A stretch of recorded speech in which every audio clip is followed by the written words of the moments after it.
And because I was considered dangerous, he couldn't go after me. So I've always told the story. I was like, man, I was such a bad criminal, Doug the bounty hunter couldn't even go after me.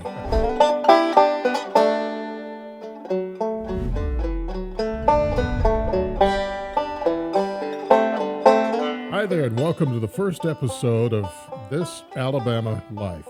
My name is Don Keefe, and I am your host for this video podcast, our inaugural podcast, and for that reason, we have a special guest with us here today, Bryan Dawson, who is the president and CEO of 1819 News, the fellow who was bright enough to come up with this whole idea and concept. Bryan, good to see you. We hope to do a couple of things today. By the way, Andrea Tice is here as well, and she's going to help co-host and do a lot of the interviews on this podcast. And we'll meet both these folks in a lot more depth as we go along here. We're going to introduce ourselves. We're going to talk about the purpose of this show, and we're going to also outline the types and formats of content that you can expect in the future. We hope these episodes will be well worth your time, energy, and effort, and that you'll tell other people about them. Word of mouth is powerful in all areas of media, and we certainly hope you'll be on our side and will help us pass along the word. As I said, I'm joined today by President and CEO Bryan Dawson. Bryan, thanks for joining us. Glad to be here. Thanks for having me. You know, I want to talk to you about storytelling and the power of storytelling. To me, the perfect story is when you take an average person or a seemingly average person and you put that person into an unusual situation and you allow that person to do remarkable things. And I think that's your story. It's Andrea's story. It's my story. It's everybody's story. And the ones we're going to be telling on this particular podcast are primarily those of people who are associated with the state of Alabama in some way. The screenwriters say it more simply. You get your hero up a tree, you throw rocks at him while he's up the tree, then you get him out of the tree, and that's the perfect story. What is the power of storytelling, and why is it going to be such an important part of what we're doing here with this podcast? So yeah, my a little of my background professionally is working with a gentleman by the name of Lee Habib, who created a show called Our American Stories, which is actually the fastest growing terrestrial radio show in the country right now. And he taught me so much about the power of storytelling, and really, especially in the ability to influence culture, to whether it be persuasion or convince or anything. People that are more conservative tend to lean towards pie charts and data and graphs and statistics. And for whatever reason, we do that, but it's not effective. And human beings are hardwired to download narrative form. We just get stories inherently. It's the way we were built. It's the way we were wired. And so you look in the Bible and you see Jesus, and he explains challenging concepts through story, through parables. And so this idea of storytelling to transcend, pie charts and statistics and all those things, and really speak to the heart and soul of a human being.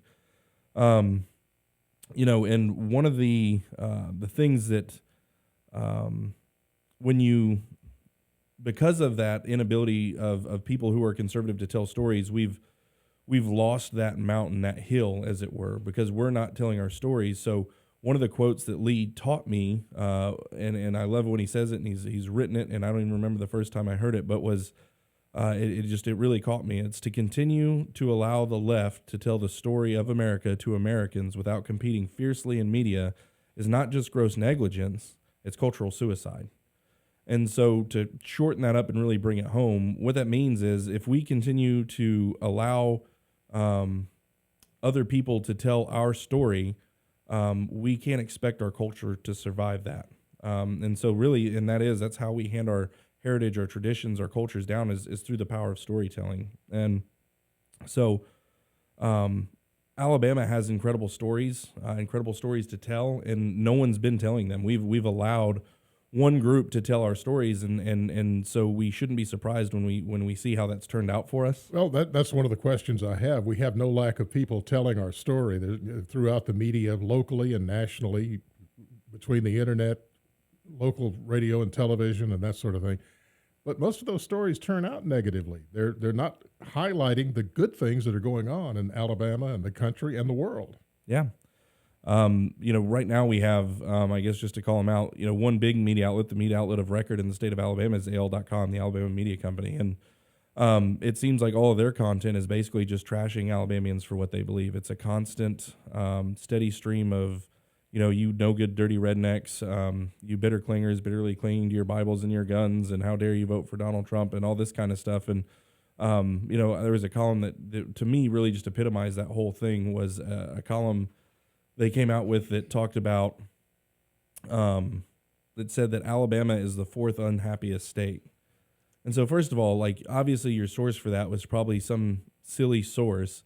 So why would you grab that? Like, so if you're an author and you're a writer and you're writing for AL.com and Alabama is your area, why would you publish that? Like, why would you take that and be like, you know what? That's what I'm writing.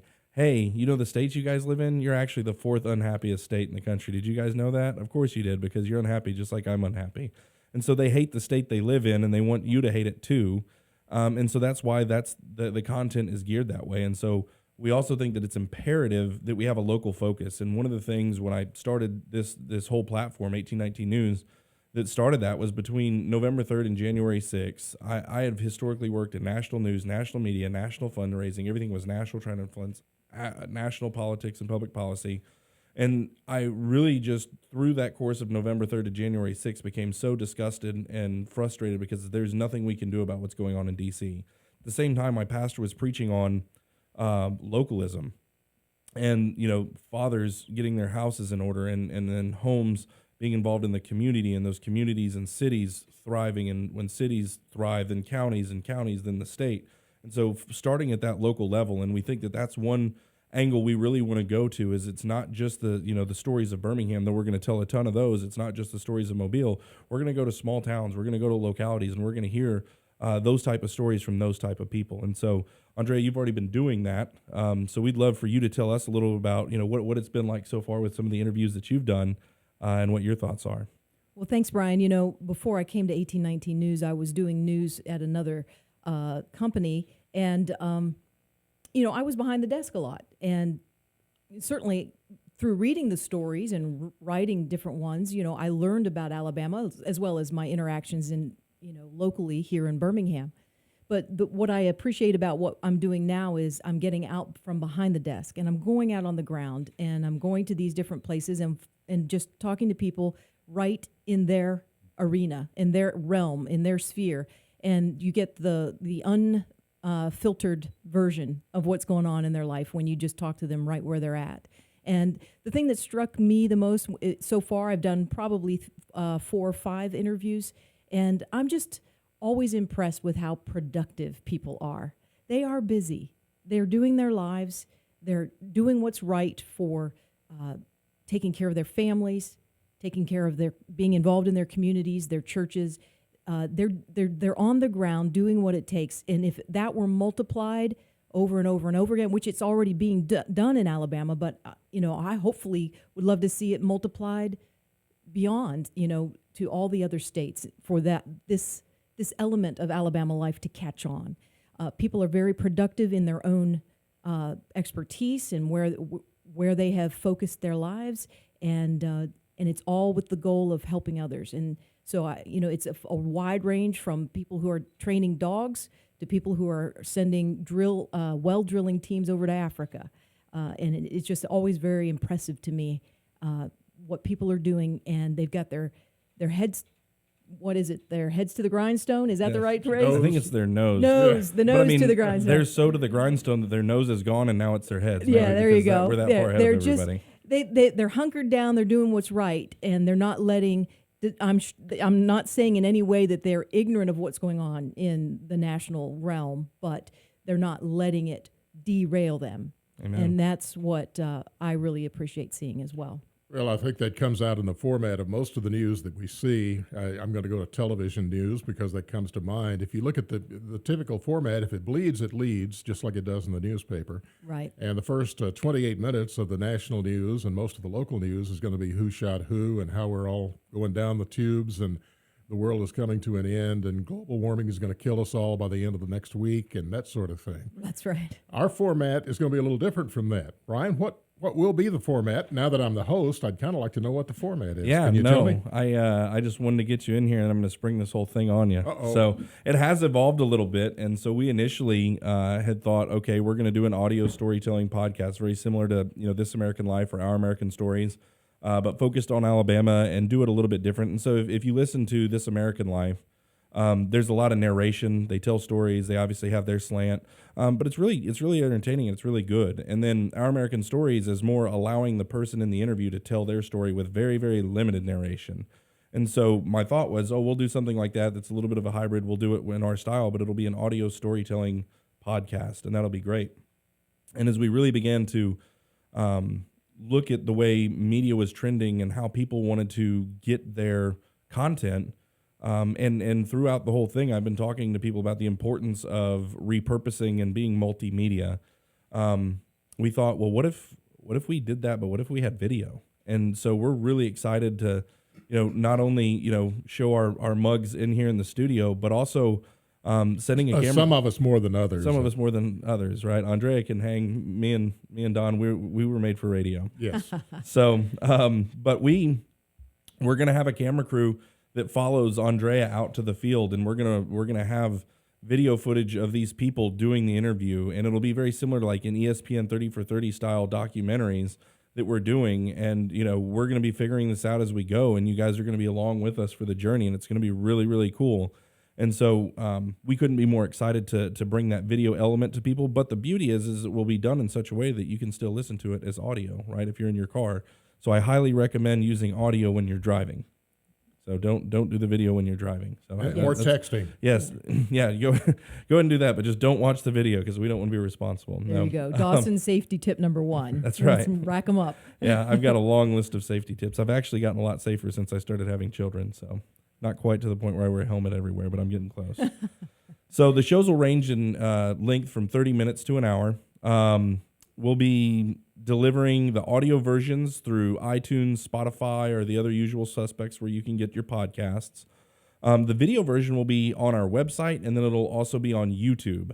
Will be the primary means of getting this particular show in the video form. And so Don is our host.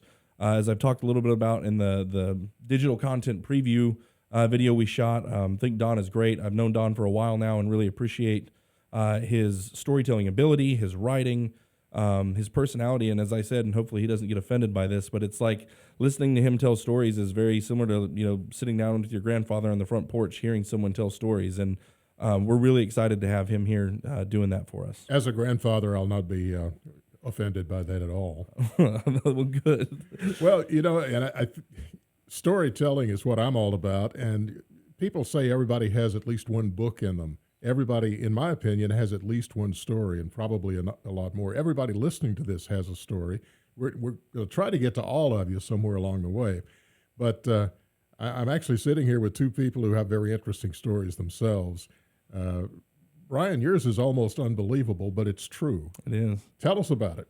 Yeah, and sometimes I've had to, tamper my story down a little bit so that people will believe it. And the one thing I can say about my story is that God is the author and perfecter of our faith, but he's also the author of all good stories in that sense, especially the real ones, right? The truthful stories he's the author of. And so my story it's a very interesting one, and it's I used to be very timid about telling the story and wonder, but the way that God works, he's actually allowed my story to launch me into a place of success because people find it interesting. And so I guess without further ado, I'll just jump into it, right? Please do. So starting in my childhood, I was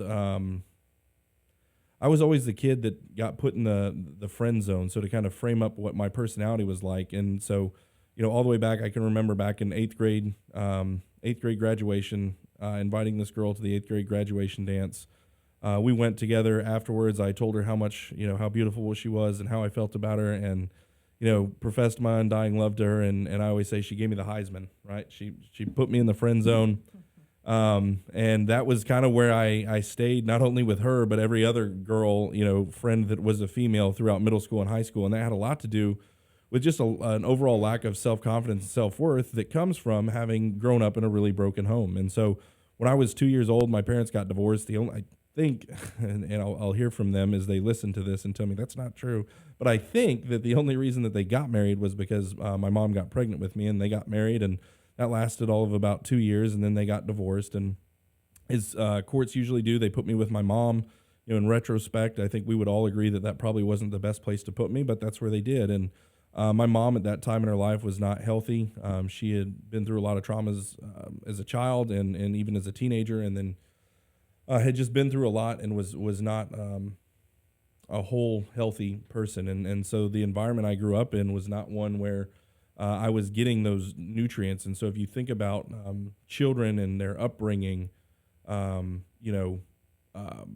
always equate it to like if you're growing tomatoes, like what do you need to have healthy tomatoes? You need to have sunlight, you need to have nutrition, you need to have the right soil and all these other elements that allow for healthy fruit. And I think it's the same for healthy children. You have to have a certain amount of love and structure and discipline and all these different things. And I lacked all of that. So I was not a healthy tomato, if you want to call it that, by the time I was 10. And so when I was 10, I moved in with my father, and at the time I'd been living with my mom from 0 to 10, moved in with my father, and he lived in Wichita, Kansas at the time. And immediately my life began to have more structure in it. He's the guy that got up at 4:30 every morning, went to work, made sure we had a roof over our head. He showed up to the baseball games and all those things. And looking back on it now, I didn't understand it then, and I'm so thankful for what he's done now, but I wasn't thankful then, is that he generationally corrected the absences that he had in his life, right? And so my dad didn't have a dad, and so the needs that he wanted to fill as a father when he became a father, he didn't have a dad to provide for him. He didn't have a dad to protect him, to, to put a roof over his head, to show up to football practice, to show up to baseball practice. He didn't have a dad, and so he checked all those boxes when he became a father. But the boxes that weren't checked were the, hey, I love you, son, I'm proud of you, and these type of things. And so it's really cool because I've now had conversations with him, and we talk about generational correction, and he fixed so many things that put me in the position to be able to fix some more things. Then my son's probably going to be on a podcast 30 years from now, talking about my screw ups and how he's fixing those things. And so it's kind of the way it goes, but ultimately, because of how hard things were for me from 0 to 10, I had a lot of emotional scars and wounds, not to get all Freudian on you guys, but it caused a lot of pain and hurt, and I didn't have that self-esteem, and that's kind of why I was that friend zone guy that I talked about. And so I was only really ever comfortable in my skin when I began to drink. I started to drink, and all of a sudden it was like liquid. Some people call it liquid courage. I call it like liquid I can live with myself, right? Like, hey, I'm actually comfortable in my skin. So I began to drink, and I started to drink often, and I was a very creative young man, and so I created a fake ID, and then I was the life of the party because I could get alcohol, and then I just became this alcoholic, pot-smoking, life of the party guy, and, I really liked that. And so that would go on to the point where I was, smoking marijuana, selling marijuana, doing cocaine. You can't pay for cocaine selling marijuana, so I started selling cocaine, and I realized I had this this skill set that made me, I guess, successful, at what I'm successful now, networking and sales. And so I ended up as a suburban white kid who started, pushing large amounts of drugs for cartels and people that a guy with where I was born and grew up had no business really being around. But that's where I was. And so I began to get arrested and rack up felonies and all these other things. I would bond out, catch a case, get probation, catch another case, and it was just back and forth, back and forth. And that led up to the point where my final days before getting arrested for the last time, I'm trying to think of how to even transition into that. So what was the real humdinger that really got me? All of my stuff was drug related, but the thing that they wanted to bury me under the prison for was, and at that time it was my 6th felony, was that I was involved in a drug, motorcycle, automobile theft ring, and I was charged with being the kingpin or whatever you want to call it in that. And a guy had informed the cops about that, and I ended up getting arrested. Found out that he told on me because they give you paperwork that says who tells on you. It's part of the discovery process. I also became a lawyer, not really. in there. But so I found out that this guy told on me, and so when I got out, I went over to his house and got into an altercation with him and beat him nearly to death. And so they ended up charging me initially with attempted murder, though it got dropped to first-degree assault. And that was June 19th of 2000. Yeah, June 19th of 2007. I got arrested, and so there's always so many parts in order for me to tell this story succinctly that I have to intentionally skip. Where it's like I think it'd make more sense if I told this part of the story. But I'm just powering through here, and so if you guys hear me miss something to where the story's not making sense, feel free to interrupt. I do have a question. Were Okay. you still in high school at this point, or had you even graduated? No, I was 23 years old when and I didn't do too well in school, but by 23 I did make it out of high school. Okay, all No, right. I'm just kidding. I actually dropped out of high school. So Oh, you did? Okay. yes, but that was like in my senior year. So anyway, but yeah, I was 23 years old, sitting in El Paso County Criminal Justice Center, which is the county jail in Colorado Springs, Colorado, and I was facing 384 years in prison for attempted murder, aggravated robbery, assault. No, the assault was just a slew of charges that were all piled up on this, and because I had so many previous felonies before, it stacks and stacks and stacks, and so they were throwing the book at me, as it were. And so, as I said, that it all came to a stop on June 19th of 2007, and my friends always want me to tell this part of the story, so I guess I'll tell it.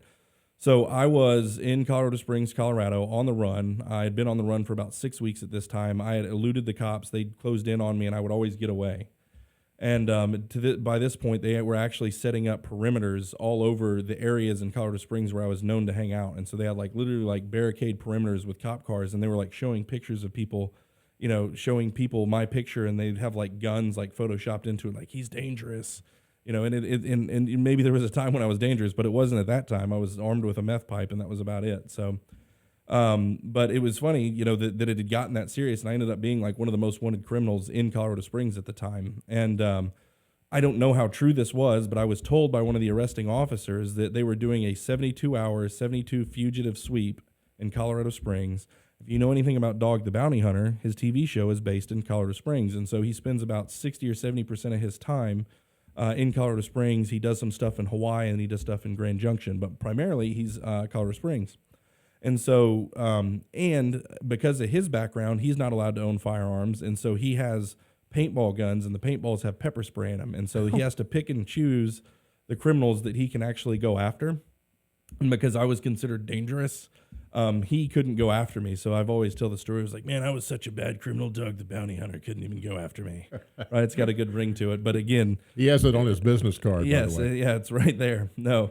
But anyway, so Did this ever make it to an episode of Cops? no, that it I could didn't. go back and I look wish at? it did, because so how it ended. So I was sitting on this day, June 19th, 2007.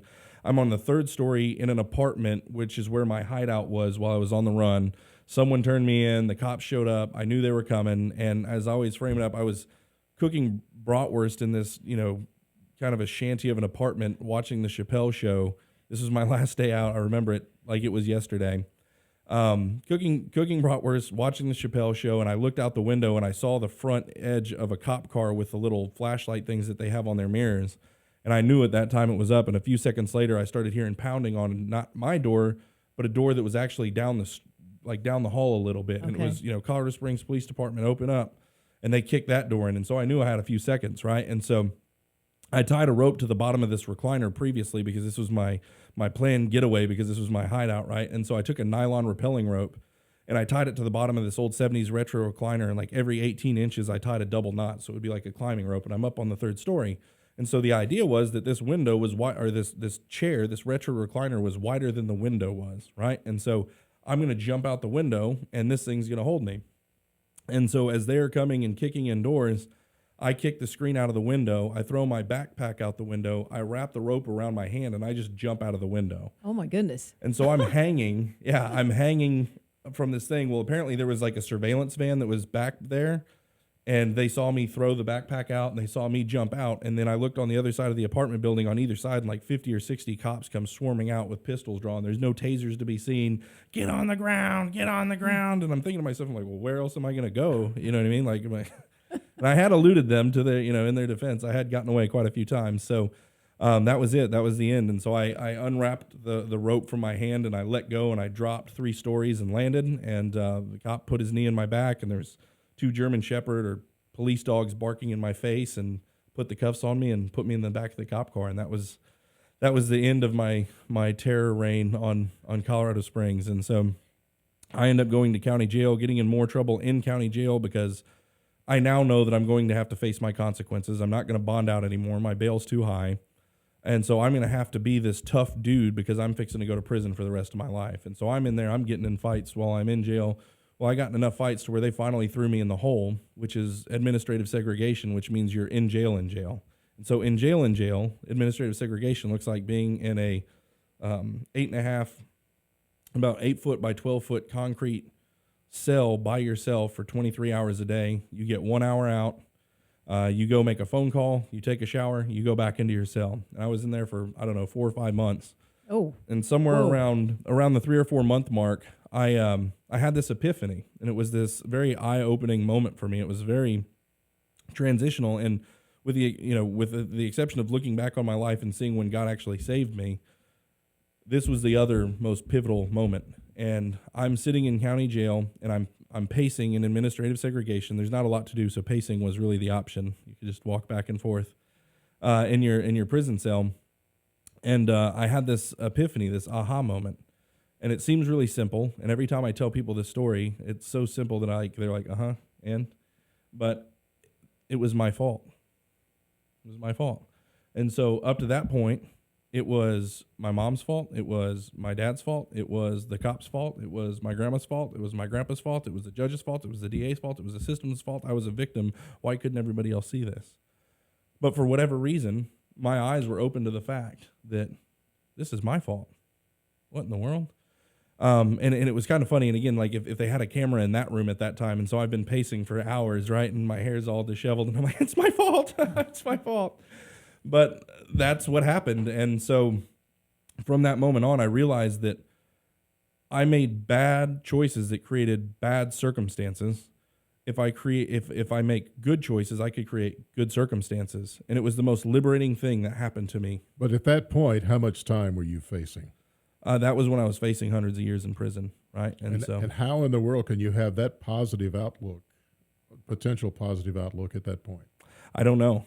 I really don't know. And again, without giving too much away on my theological background, we call that the effectual call.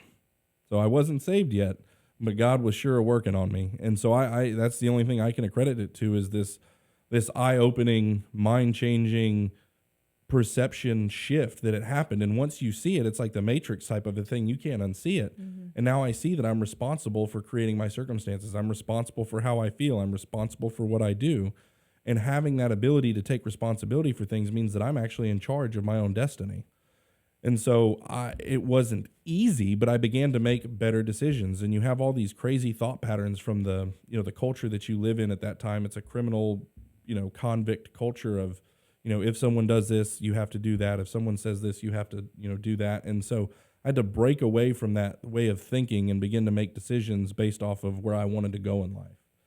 And so that's what I began to do. And then I ended up getting into a mediation hearing.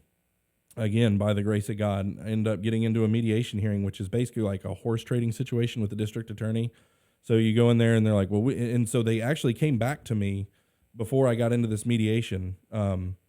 The district attorney made an offer to my public defender that said, well, instead of the 300 years, if you go to trial and you're found guilty, you're going to get 300 some odd years.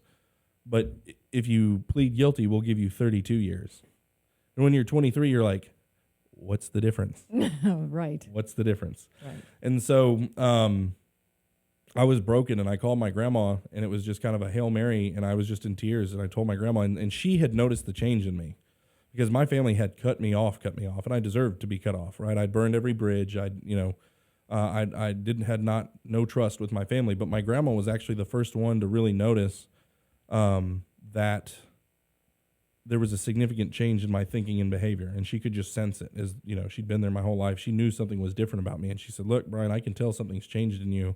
We're going to try and figure out a way." And she was able to actually secure an attorney for me And again, it would take me 30 minutes to explain the miracles that happened there for this to happen. But ultimately, he got me into a mediation hearing. Got in the mediation hearing. They started with 32 years with a crime of violence sentence enhancer. Me and my lawyer were like, well, I think I should get 8 years. And that's where the horse trading kind of begins. Well, we think 20. And so it was really kind of cool how this happened. It was on Martin Luther King Day. I think it was somehow a Monday holiday. I'm pretty sure it was Martin Luther King Day. And so the district attorney had not been able to line up calendars with my attorney. And so she was there on her holiday, like in her pajamas, and she didn't want to be there. And it's like, well, I got nowhere to go. So all the time I got in the all world. the time in the world, about 300 years if I do it wrong. And so I played that well. And they finally came back to me with a 15-year sentence with a crime of violence. And my big thing was, I don't want that crime of violence because that's the way that it works in Colorado. That sentence enhancer means you're going to do a larger percentage of your time. You're not going to be eligible for a lot of the vocational programs that they have in there and rehabilitation programs. And it's just a stigma that you don't want if you're trying to change your life. Like if you're just a prisoner and you're like, oh, that guy's a violent criminal, it doesn't matter. But if you're trying to change, which I didn't want that. And so I said, look, I don't want to end up in Lyman, which is one of the bad prisons in Colorado. I don't want to end up in Lyman with swastikas all over my face. I want to change my life. And so if I'll give you a year if you drop the crime of violence. And they ended up giving me a 16-year sentence to the Colorado Department of Corrections with the crime of violence dropped. And so I got back to my cell and I realized that God had moved in my life and I knew that was real. And I was probably the happiest person ever to be sentenced to 16 years. Woohoo, 16 years. And so I ended up getting shipped off to prison. I went to the Denver Reception Diagnostic Center. You go there. That's where it became really real to me that I was in prison. They have the gun towers, the roll-upon roll of razor wire. And you pull up there, and it's like, okay, this is real. And then they see if you're a gang member or all this other stuff, and then they shoot you to your actual facility, which was the Huerfano County Correctional Center, which is in Walsenburg, Colorado, was the first place that I ended up. And I get to my unit, and this big guy with the Semper Fi tattoo on his arm, big burly guy, comes walking up, and he says, "My name's Charles, and I'm a Christian." And I shook his hand, and I'm looking around, and I'm like, well, this big fella obviously knows his way around the joint. I said, "Charles, we can hang out, but you can leave that Jesus stuff at the door. I don't want to hear it." And he just became my friend. And so as he never tried to browbeat me with the gospel, he began to tell me about Jesus as conversation allowed, and he became my friend, and he provided for me. And so when you get in there, you have your basically your jumpsuit. They wear greens in Colorado, so I had my green jumpsuit, like 2 pairs of underwear, a cup, and a spoon. Like that's what you got when you get in there, right? And he gave me soups, he gave me coffee, he gave me sweats, and he provided for those kind of physical needs. And then as developed a friendship with me, and his conversation allowed, and we had lots of conversations, he would tell me about it. And, sadly, he ended up getting moved to another prison. The prison I was in Walsenburg actually shut down. And I ended up bouncing around to a couple other prisons, and I ended up in Sterling Correctional Facility a number of years later, probably 2 years later. And I get out there, and the first person I see on the yard is Charles, and there he is again. And so our friendship kicked up again. He was coaching a softball team, and I played on a softball team and met some other guys. And he eventually comes up to me and says, "Hey, you've got parole coming up soon. You should try and get some certificates. You should take some classes." And I'm like, "Yeah, sure." Well, he's the chaplain's assistant, and he got me into these, Christian fellowship type, classes. And I got in there, and I'm like, "I hate you, Charles." So he bamboozled me into these Christian programs. But one of the decisions I made up to that point was that the last thing that I was going to quit was quitting. I quit quitting, and that was the last thing I would quit, right? And so I started, and I'm like, I'm going to see this out because I'm not quitting anything anymore. And so I'm in there, and the first program was kind of come as you are, it was whatever. But I did experience fellowship for the first time, and there was other Christians like Charles, which were these real Christians who actually read their Bibles, and they were very thorough, and it was good. And sorry, we just had one of our friend Scott Buttram from the Trussville Tribune just came in and waved at me, and I wasn't expecting to see him. So anyway, I met these other guys that were strong Christians like Charles, and I really liked it. And so when that program ended, I asked Charles, I'm like, "Hey, can you get me into another one of them there Christian programs? I don't like the Jesus stuff. It's just the guys." You need the certificate. Yeah, right? it was exactly the certificate. Need that real bad. And so I ended up getting into that, and it was actually the Truth Project by Dr. Del Tackett. And so if you know anything about that program, it is a Christian worldview apologetics course, and this is how it is, and this is what the Bible says. And I didn't like that. And so I would get into arguments with people at the end of, pretty much at the end of every course. It would be an hour teaching and then an hour of conversation, and I would argue with them. If you believe this Jesus character was actually the Son of God, that he was born of a virgin, if you believe all that stuff, and that was the problem. I had a problem with those points, right? I could believe that this Jewish guy got killed for what he believed a couple thousand years ago and created a movement. I could buy that, but it was these other things, right? And so, I told them they were all stupid. If you believe this, you guys are all idiots. And, and again, just because these people were Christians didn't mean they weren't still prisoners, right? And so it got pretty heated. So about after the third or fourth week, I ended up walking back to my unit with Charles, and he just looks at me and he says, Bryan, why don't you give him a chance? And so, I've been asked that question before, but again, something changed. And for whatever reason, I said, okay. And to give you a little history, I had some experience, very, very limited experience with church when I was growing up. And so for about a period of a year, we went to Rhine River Baptist Church in Germany. When I lived in Germany, my mom was in the military, and I knew that these people had something different and that they lived a different life, and it made an effect on me. So I always prayed to God, and I knew that God was real. I just didn't understand how Jesus factored into it, right? And so I went back to my cell that night, and from that time in Germany when I was 9 or 10 years old, flash forward to that day, I always prayed. Through my drug addiction, through everything I was doing, I always prayed to God. Again, it was more like, God, get me out of this. God, I need some help, right? Like that was more what the prayer was, but I prayed. And so I went to my cell that night, and I prayed, and I said, look, God, I was scoffing as I said it. I'm like, if I need to believe that this Jesus character was your son, that he was born of a virgin, that he lived a perfect life, that he was sinless, right, as they told me, that he died and somehow his death did something for me, and that he rose from the dead, right? Again, scoffing as I'm praying this. If I need to believe that for me to be okay with you, you're going to have to show me something, because that's crazy. And so I went to bed that night, and I had this this awful nightmare where I was like falling from a cliff, and I flew up out of my bed with sweat pouring down my face, and looked, and I looked up, and the only thing I could see in my cell was we have those digital clocks, the old digital red clocks, if you remember those, and it said 3:16. And the only Bible verse I'd ever known my entire life was John 3:16. For God so loved the world that he gave his only begotten Son, whoever believeth in him shall not perish but have everlasting life. And so that answered my question.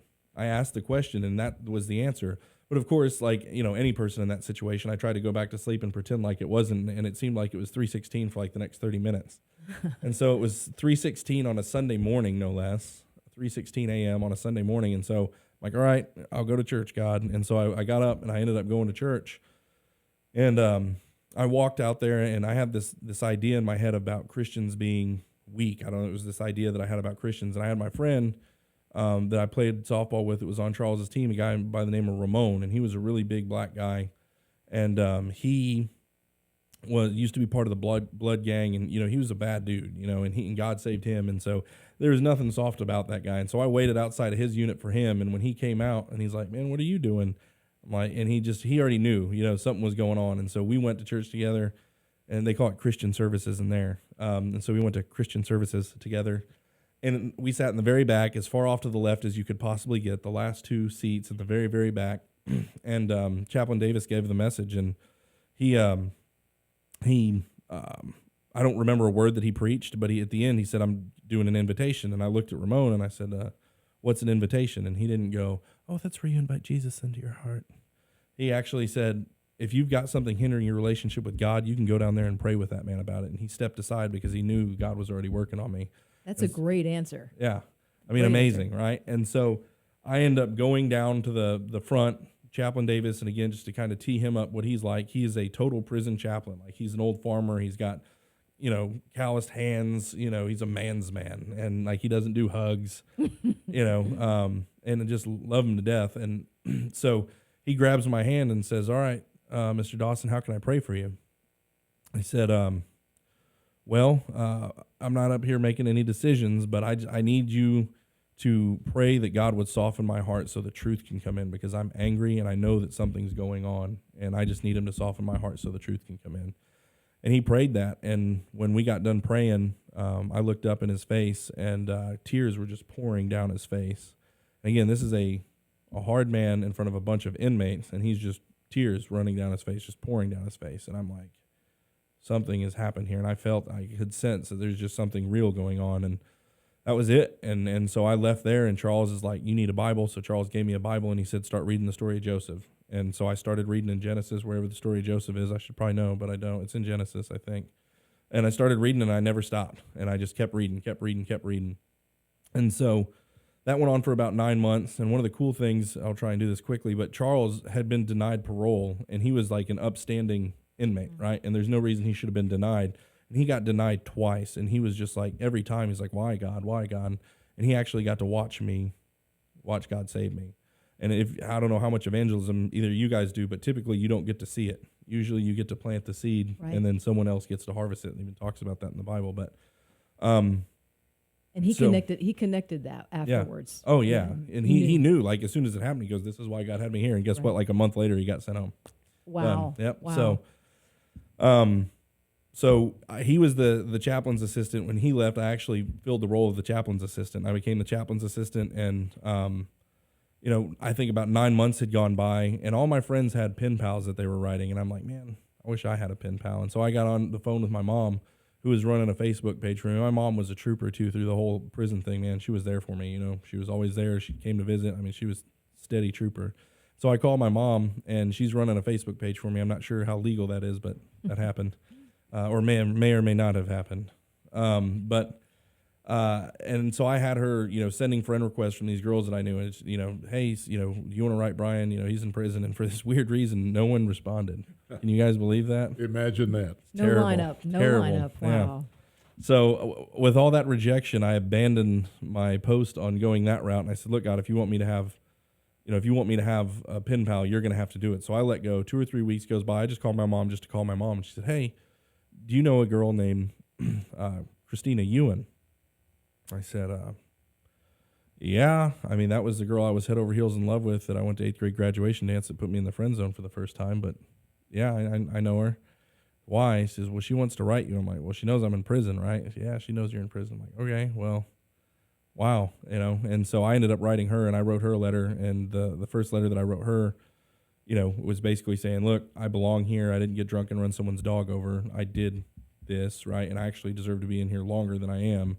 And just wanted her to know that, and she wrote me back, and she had gotten divorced and been through some stuff, and she actually got saved like 2 months after I did. Oh, wow. And so our letters really just began to be about me talking about what Chaplain Davis was preaching on, and she was telling me about what her pastor was preaching on, and we really just began to build this foundation of our relationship on the Bible and God's Word and, what we were learning about. And so we started actually like reading the same books, and we just really picked up this written correspondence relationship. And what a neat way to develop a relationship with a person or really reconnect with someone. And so this has gone on for several months, and I'm like, man, I cannot help but feel like there's a spark here that was not there when we were kids. But talk about a strange, like I've been given the Heisman for a good chunk of my life by this woman, right?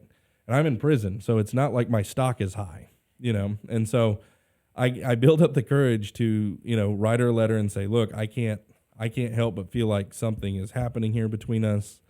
Seems like there's a spark that wasn't there before. And I just want to let you know how I feel and, see if you feel the same way. And again, when I tell this story, I didn't like shoot her a text message. You know what I mean? I didn't, send her an email. I handwrote a letter, and I put it in there and drop it in the mailbox. And it takes like 3 or 4 days to get there. And she writes, and so I'm sitting there waiting, twiddling my thumbs for like 2 weeks. This is, well, I blew that. Yeah, exactly. After 3 days, I'm already like, dang it. And then ultimately, she sent the letter, and I remember them calling my name Dawson, in mail call, and me getting the envelope and pulling the letter out and reading it kind of, and looked at it, and she said, look, I feel exactly the same way. I know God wants me to be with you. And at this time I had 10 years left on my sentence. She goes, whether you get out, tomorrow or in 10 years, I know God wants me to be with you. And I was floored. And I mean, that was it. And so, she actually flew, and this will give away some of the story, but she lived in another state in the southeast region. I'm trying not to give it away. And she flew to Denver, stayed with my mom, and they didn't even know each other, stayed with my mom, and she would take my mom's car to come see me, and she would see me for a weekend, and she did this a couple of different times. And, man, I mean, it's just incredible. And, my first time being able to put in for a halfway house, there's no way I was going to get accepted with, the severity of my crime and all these other things. But I put in for a program called the Peer 1 program, which is the most intense behavior modification program of its kind in the country. And I put in for that, and I knew it was going to be challenging. And because of that, they actually accepted me. And I put in my paperwork, and I'm like, there's no way. And so she ends up coming, my case manager knocks on my door, comes in my cell and said, well, you got accepted. And I'm like, say what? And so I ended up getting accepted, and I go to this program, and for the first 6 months, I'm not allowed to write anyone. So I can't write Christina, but she can write me. And, before I left, she said, how often do you want me to write you? Because we knew that this would be the case. Right. And at the time, and again, she should be the one telling her story because she's way more amazing than me, and her side of the story is way more amazing than mine. Put her on the list, quick. Okay. Yes, absolutely. She...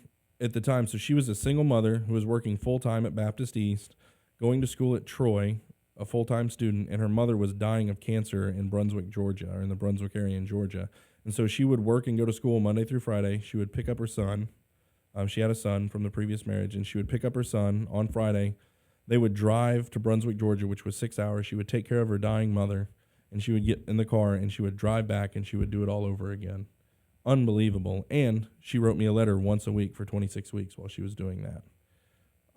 Absolutely incredible, the faithfulness. And so I got to the point in the Peer 1 program when I was allowed to go out for visits. And we could do a whole episode on the Peer 1 program. It was crazy, but I'll leave all that out for another time. And so, but I got to the point where I could go out for visits, and we got married the very first time.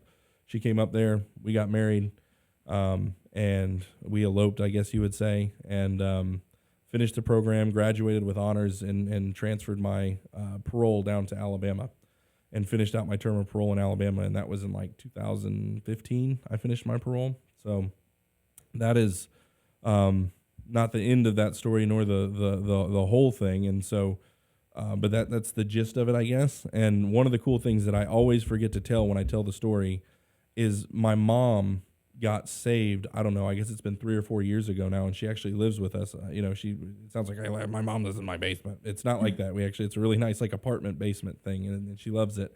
And so she gets to be Mima to the kids, and it's like she's gotten this whole second chance on life too. Oh, that's great. I mean, it's unbelievable. It's incredible. And then I got to be the best man in Charles's wedding. Charles has actually come down to Alabama and stayed with me. And it's crazy. Where is Charles now? Charles is in Colorado. He's actually a pastor, and he's on staff at a Cherry Hills Community Church in Highlands Ranch, Colorado. And all this was coincidence and happenstance. Absolutely. And then I guess to take it from there to here, really, really briefly. So when I transferred my parole, I was working in a sales job. I met some people at my church that said, hey, you would do great at this job. And that job was at a place called USA Radio Networks, and he had just gotten a job there. He said, I don't have the ability to really train you. I can give you some real rough things, but at the time I didn't know the difference between a radio station and a radio network, and it's like it's sink or swim, man. And I'm like, well, I need the job, and I'm able to work from home, and I don't have a job lined up in Alabama. So I took the job, and it was sink or swim, and I swam, and I did really, really well. Made a name for myself at USA Radio Networks with their news product, and I won't go into all the details there. And then the guy by the name of Lee Habib that I talked about earlier heard about my success and said, I want you to come help me with Our American Stories. And I helped Our American Stories grow from 80 stations to 330, and we negotiated a deal with Premiere and iHeart, which is the largest content owning distribution production company in the world. And so that was kind of like a slam dunk, and that was about the very same time, around November of last year to January of this year, where I really began to feel like, how can I use my gifts and talents to make a difference here locally? And the opportunity to create 1819 News sprung up at about, I guess, January, February of this year. It was an idea, and here we are at not even the end of the year, and we're doing it. So, Wow, simply wow. Andrea Tice, I hate to put you on the spot. I want you to top that story now. Tell us about you. yeah. Well, we'll have to do a whole nother podcast, won't we? Yes. No, I'm going to just give you some brief, just a brief skeletal outline here of just the things that have brought me to this point. I'll start off with my childhood. I was born into a family of a pastor's family. My dad was a pastor, and my mom and dad at some point decided to become missionaries after were at a church in West Virginia. By the way, it's a little background. Both my parents are from West Virginia. And as the saying goes, I already gave that saying to you, Don. That's where the men are men and the women are too. Okay. All right. So anyways, my parents ended up becoming missionaries. And so probably during all that training and everything, I traveled a lot as a child. We would move quite a bit, just about every 2 years up until high school. And for a while there were a couple of years where I was overseas in Paraguay, South America, Belize, Mexico, and other parts of the United States, Canada, Texas, areas like that. So some of that was very helpful in shaping me because, well, when you're outside of the United States, you quickly learn just how incredibly blessed we are. If you have any eyes on your head, in your head, on your head on your shoulder, then you realize that we have been blessed, incredibly blessed. Other countries don't have a tenth of what we have. And even as a child, I was able to see that. So that was the benefit of that. When we got back to the States, I went on to college, went up to, well, let me back up just a little bit. In that process as a child, I came to faith in Christ, and it was early on. And, no big fireworks or anything to that, but I just grew into that faith. And, in and out as you get older. Then I went to a camp up north in upstate New York. I don't know if you've ever heard of it, Word of Life. Jack Wurtson created that. And I just happened to hear my dad talking about it. Well, that's one of those things where you just kind of hooks into your brain and you remember it. He was talking about a camp up there. I was like, hey, you know what? I'll try it. It was in between my senior year in high school and going to a community college in Sanford, Florida, which is where we were at the time. So I went up to camp and had a great experience. It was really they were very strong into being evangelical, evangelistic and preaching the gospel, but also challenging those who are Christians to, start early in your life and, commit it to the Lord and to His ways. And so, of course, I felt that call upon my life and did that. And they also had a Bible Institute up there. So I was like, all right, I think I'll come back. I'll consider coming back up to New York State after I complete community college. So that's what I did. I happened to meet my husband at that time, and that progressed into marriage a couple years later. And then we entered into ministry. And we've been up in the Northeast in the Pennsylvania, New York area. But at some point, God called us to Alabama. Well, in 2013, my husband had tried. He was trying to do a business / ministry. So he had stepped out of children's ministry where he was, and that didn't take off like we thought. So we were kind of loosey goosey. We're like, God, wherever you want us. Preferably down south, out of these winters, but we'll go anywhere. There was one point where someone had put out kind of a feeler for him, and they were from Connecticut. And that really tested my, because it wasn't just that we were going to stay up north, but we were going to go to Connecticut. That was going to be challenging to me in my political realm. I just knew it right then. But it turned out that God wanted us to come south, and He sent us down to Alabama, and that's where we have been. Also, a little bit of a caveat. Somewhere in there, I had not completed college when I got married. I had kind of done the community college, but not the full 4 years. And then I went back to school when my kids were older. I did it because I didn't want my daughters to not have a college degree, so I figured I better set the example. I went back to school when they were in school themselves, and then I got my broadcast communications degree. So when we came down here in 2013,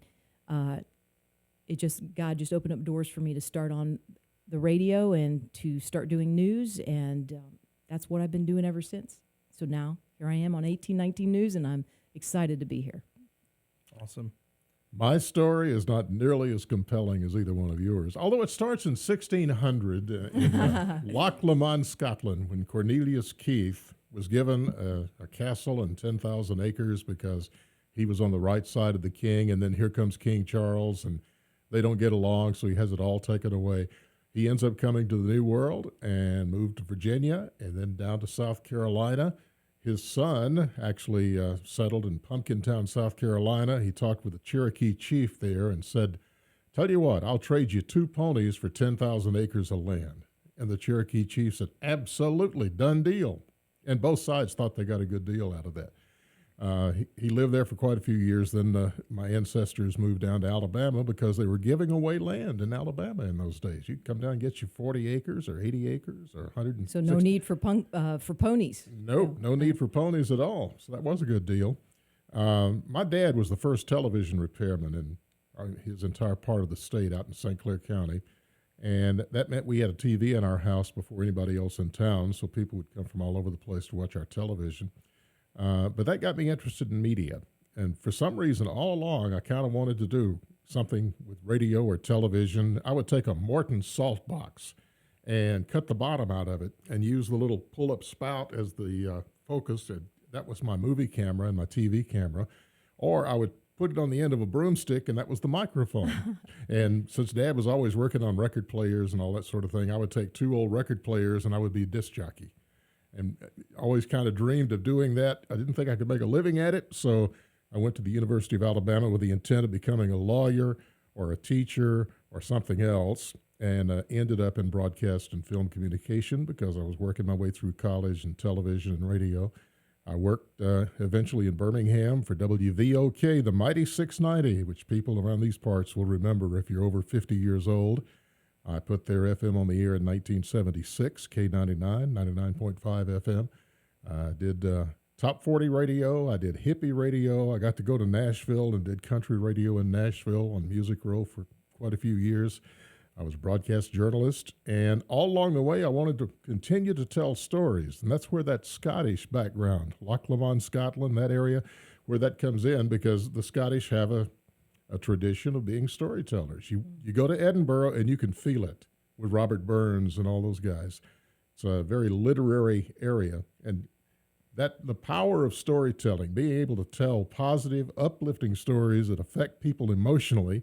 I love doing that on the radio. That's what I tried to do, was affect people emotionally. If it's raining and it's dreary and you got to go to work on a Monday morning, I would try to do something or say something or put together some records, some songs that would kind of cheer people up. And got to do that for quite a few years. But I worked for a software company. It was based here in Birmingham, did software for the media after broadcasting. And they put me on the road with a big old laptop computer. In hotel rooms at night, you can either go down to the bar and get drunk, or you can watch bad television. I unhinged that computer and started writing that novel that I'd wanted to write for all those years. Then I wrote the next novel and the next novel and the next novel, and nobody wanted to pay me money to publish them. But my agent called me one day and said, "This last thing, I think I can sell it." That was in 1995. He called me back the next day and said, "We got a deal. St. Martin's Press wants to publish your novel." Okay, and that was 36 books ago. I've now published 37 books. I write a lot about World War II history because there are so many remarkable stories there. I write about sports because sports is sort of a microcosm of real life.